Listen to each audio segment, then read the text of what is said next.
복된 아침입니다. 오늘 하나님 말씀 같이 보는 시간 갖도록 하겠습니다.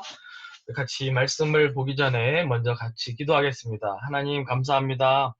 이 아침 주님의 말씀 앞에 나올 수 있도록 도와주시고 하나님의 음성을 들을 수 있는 기회를 주시니 감사합니다. 각자가 또 말씀을 묵상하지만 또 저희가 함께 또 이 말씀을 나누는 가운데 하나님의 은혜가 더욱더 풍성하게 하여 주시고 이 코로나 바이러스로 어려움을 겪고 위기 가운데 처한 이 세상이 믿는 자들 통하여서 소망을 얻게 하시고 복음을 발견하게 되는 절호의 기회가 될 수 있도록 도와주시옵소서. 이 시간 주님 말씀하여 주시고 주의 음성을 듣게 하여 주시며 말씀을 통해서 결단하고 순종하는 저희가 될 수 있도록 인도하여 주시옵소서. 감사합니다. 예수님의 이름으로 기도드리옵나이다. 아멘. 오늘 본문 말씀은 마가복음 12장 18절부터 34절까지의 말씀인데 저희가 시간상 27절까지만 읽겠습니다. 먼저 제가 말씀을 읽어 드리도록 하겠습니다. 마가복음 12장 18절 부활이 없다 하는 사두개인들이 예수께 와서 물어 이르되 선생님이여 모세가 우리에게 써주기를 어떤 사람의 형이 자식이 없이 아내를 두고 죽으면 그 동생이 그 아내를 취하여 형을 위하여 상속자를 세울지니라 하였나이다. 칠형제가 있었는데 마지가 아내를 취하였다가 상속자가 없이 죽고 둘째도 그 여자를 취하였다가 상속자가 없이 죽고 셋째도 그러하여 일곱이 다 상속자가 없었고 최후의 여자도 죽었나이다. 일곱 사람이 다 그를 아내로 취하였으니 부활 때 곧 그들이 살아날 때 그 중에 누구의 아내가 되리이까? 예수께서 이르시되 너희가 성경도 하나님의 능력도 알지 못함으로 오해함이 아니냐. 사람이 죽은 자 가운데서 살아날 때에는 장가도 아니가고 시집도 아니가고 하늘에 있는 천사들과 같으리라.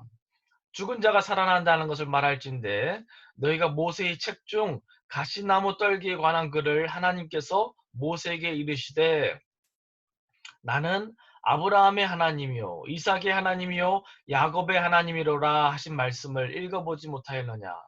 하나님은 죽은 자의 하나님이 아니요 산 자의 하나님이시라 너희가 크게 오해하였도다 하시니라. 아멘. 오늘 본문 말씀 보면은 부활에 대한 논쟁이 벌어집니다. 18절 보면 부활을 부인하는 사두개인들이 예수님께 던진 질문으로 오늘 본문 말씀이 시작되죠. 부활이 없다는 사두개인들이 예수께 와서 물어 이르되 선생님이여 모세가 우리에게 써주기를 어떤 사람이 형이 자식이 없어 아내를 두고 죽으면 동생이 그 아내를 위하여 형을 위하여 상속자를 세우리라 하였나이다. 그러면서 칠형제가 다 같은 여인과 결혼을 했는데 상속자를 남기지 못하고 다 죽었으면은 부활의 때에 그 칠형제 중에 누가 그녀의 남편이 되냐라는 문제, 어떻게 보면 좀 우스꽝스러운 문제를 가지고 이 사두개인들이 예수님에게 부활에 대한 문제를 걸고 넘어집니다. 일단은 이 사두개인들은 부활이 없다라는 그들의 완고한 신학과 선입견을 가지고 이 문제를 접근합니다. 이런 것이잖아요. 누가 믿게 보이면은 그 사람이 아무리 좋은 말을 하고 좋은 일을 해도요 믿게 보이고, 색안경을 끼고 그 사람을 보면요 그 사람이 아무리 선한 일을 했다 그래도 다 안 좋게 보이는 그러한 격이 아니었나라고 생각됩니다. 마찬가지로 이 사두개인들은 부활이란 존재하지 않는다라는 선입견을 가지고 이 문제를 접근하니까 아무리 성경을 보아도 그 해답을 찾지 못하는 거예요. 그런데 그들이 구약 중에 모세의 오경만을 믿는다는 사실을 예수님께서 아시고 예수님께서는 모세의 오경에 기록된 말씀 가지고 부활이 있음을 증명하십니다. 참 지혜롭지 않으십니까?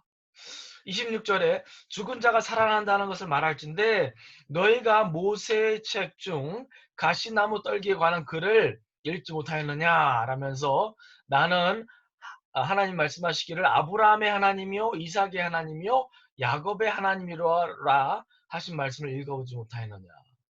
하나님은 죽은 자의 하나님이 아니요 산 자의 하나님이시라 너희가 크게 오해하노라. 예수님께서 정통을 찌르십니다. 여러분, 사두개인들은 그 당시 배운 사람들입니다. 학식층이었습니다. 그리고 부유층에 속했던 사람들이었습니다. 머리로 하나님을 이해하고 이해되지 않으면 그냥 부정해버리는 그런 식으로 하나님의 능력과 하나님의 역사를 제한한 그 당시 지도자들이었다는 사실이에요. 오늘날 모든 진리는 과학적으로 증명할 수 있어야 한다라는 주장을 하는 사람들과 비슷한 논리의 사람들이었습니다. 사실 우리가 인간으로서 100% 완벽한 신학과 교리를 가지고 살아가는 것은 불가능한 일일 수 있습니다. 그런데 구제불능인 사람들이 누구인지 아십니까? 나만 맞고 다른 사람들은 다 틀리다라는 주장의 그야말로 구제불능의 사람들입니다. 내가 믿는 예수님만 맞고 다른 사람들이 갖는 신앙관과 신학과 성경에 대한 해석은 다 틀리다라고 하는 사람, 바로 이런 사람을 일컬어 잠언은 미련한 자라라고 얘기하고 있습니다. 잠언 18장 2절에 미련한 사람은 명철을 좋아하지 않으며 오직 자기 의견만 내세운다라고 얘기합니다.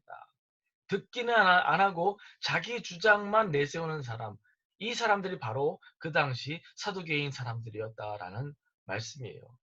여러분, 잘 생각해 보십시오.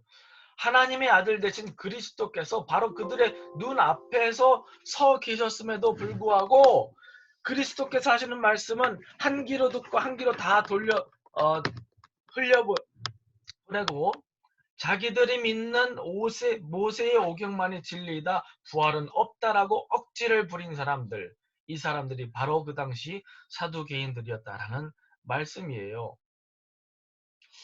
그런데 부활을 부인하는 사람들이 그들뿐만이 아니었습니다. 고린도전서 15장을 보면 사도 바울이 매우 흥분하면서 고린도 교회 사람들 중에 부활이 없다고 하는 자들의 주장을 반박하면서 변론합니다. 12절에 보면요. 고린도전서 15장 12절입니다. 그리스도께서 죽은 자 가운데서 다시 살아나셨다 전파되었거늘 너희 중에서 어떤 사람들은 어찌하여 죽은 자 가운데서 부활이 없다 하느냐? 만일 죽은 자의 부활이 없으면 그리스도도 다시 살아나지 못하셨으리라. 그리스도께서 만일 다시 살아나지 못하셨으면 우리가 전파하는 것도 헛것이요 또 너희 믿음도 헛것이며 또 우리가 하나님의 거짓 증인으로 발견되리니. 오늘 말씀을 정리하면 오늘 본문에서 사두개파 사람들과 율법학자 두 부류의 사람들이 예수님을 정면 도전합니다. 신학적인 논쟁거리로 또 성경에 대한 지식에 관하여 무엇이 가장 큰 계명입니까? 라고 이제 도전을 하는데 둘 다 그 당시 한 가닥 한다라는 사람들이었습니다. 그런데 그들은 완전히 잘못 걸려들었죠. 오늘날 치우친 신학과 치우친 신앙을 주장하는 사람들이 얼마나 많은지 모릅니다. 그러나 오늘 본문 말씀이 저에게 교훈해 주시듯이 신학과 실천이 함께 가는 균형 있는 신앙이 되셔야 합니다. 너무 지식만 해도 안 되고요. 너무 실천만을 강조해서도 안 됩니다. 둘 다 놓치지 않고 건강한 신학과 건강한 신앙생활을 하셔야 하는 것입니다. 이 일을 위해서 세 가지를 제안드리고 싶습니다. 첫 번째는 성경입니다. 알아도 더 겸손하고 더 말씀을 살피면서 배워나가는 일을 지속하시기를 바랍니다.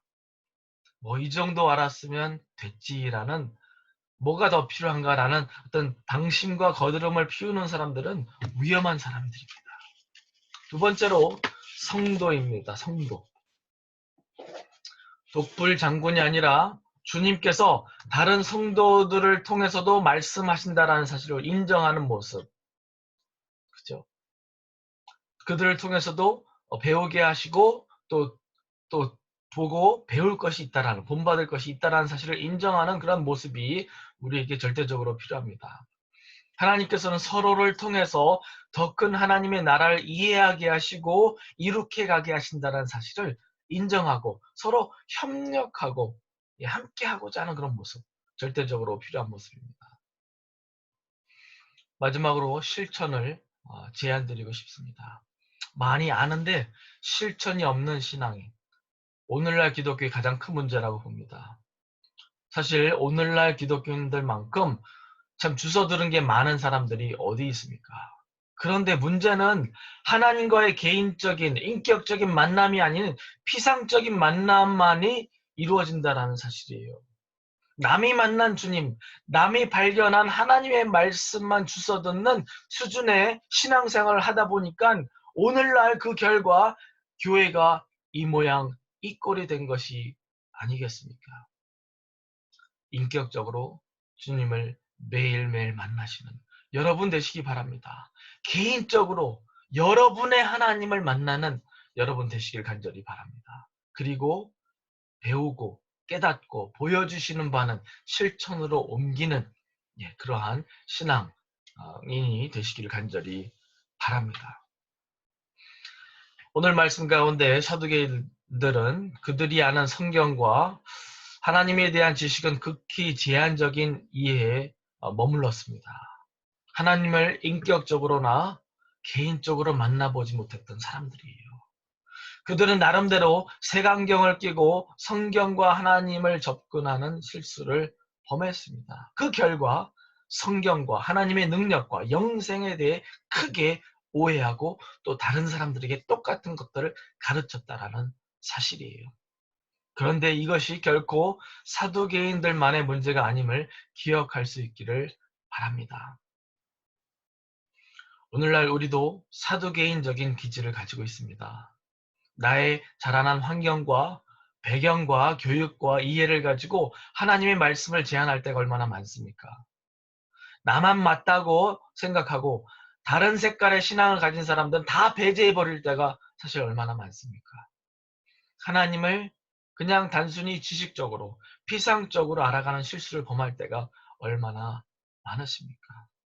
오늘 하루 말씀으로, 복음으로, 그리고 십자가로 다시 돌아가시는 여러분과 죄가 되기를 주님의 이름으로 간절히 축원드립니다. 함께 기도하시겠습니다. 우리의 한계를 겸손히 인정하고 주님 앞에서 늘 매일 날마다 배워나갈 수 있도록 도와주시옵소서. 주서들은 하나님에 대한 지식과 피상적인 지식에 머물지 않게 하여 주시고 매일매일의 말씀을 통해 살아계신 하나님과의 개인적인 만남 갖게 하여 주시옵소서. 주님과의 깊은 교제 가운데 나의 생각과 성품과 삶을 변화시켜 주시옵소서. 겸손한 마음 가운데 성경과 모든 상황과 모든 사람들을 통해 배우고자 하는 마음을 품게 하여 주시옵소서. 가르쳐 주시고 깨닫게 하시는 것을 머리로만 간직하는 것이 아니라 몸소 실천하고 순종하게 하여 주시옵소서. 오늘 하루 말씀으로 복음으로 십자가로 다시 돌아가는 오늘 하루 되게 하여 주시옵소서. 감사합니다. 예수님의 이름으로 기도드리옵나이다. 아멘.